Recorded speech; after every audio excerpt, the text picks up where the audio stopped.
د کعبه شریفه په دغه ډیزاین کې دا خښتې چې دا ولې دي دا ځکه نبی علیہ الصلوۃ والسلام عائشہ رضی الله تعالی عنها ته او فرمایل کچر ستا دا قوم نوې جاهلیت په دې کې نه مطلب نوې اسلام ترانو جاهلیت وخت پکې لاو نو نبی علیہ السلام فرمایل ما به دا داسې جوړه کړې وې څنګه چې زما پلار ابراهیم علیہ السلام جوړه کړې وه دی به ما دوه دروازې جوړې کړې وې ابراهیم علیہ السلام چې دا جوړه کړې وه دی دوه دروازې وې یو په مشرق طرف ته وه یو مغرب طرف ته وه نو نبی علیہ السلام وفات شو کعبه مغسې وه زبیر رضی الله تعالی عنہ چې کله گورنر د مکې مکرمې جوړ شو نو دا کعبه بیا اوس وزیده دې تفصیل مسلم شریف کې مشته او دې تفصیل بخاری شریف کې مشته بخاری شریف کې چې کم تفصیل دی 126 نمبر دی او په مسلم شریف کې چې کم دتی تفصیل دی هغه 3245 کې دی نو زبیر رضی الله تعالی عنہ دا کعبه ورانه کړه سوځېدلې وه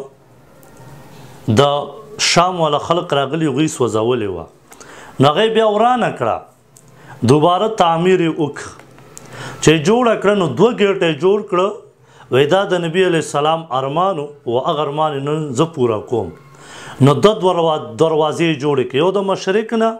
یو د مغرب نه نو چې په دې دروازې به ننوتې نو پابلې به ووتې نو زبیر رضی الله تعالی عنہ د نبی علیه السلام هغه ارمان پوره خو بیا تر ډېر ټیمه پورې دا د دروازې وې حجاج بن یوسف چې راغی هغه چې دا وکته نو هغه ډېر غوسه شو په دې باندې چې زبیر رضی الله تعالی عنہ ولې داسې کول نو هغه بیا یو خط ولیکه عبدالملک بن مروان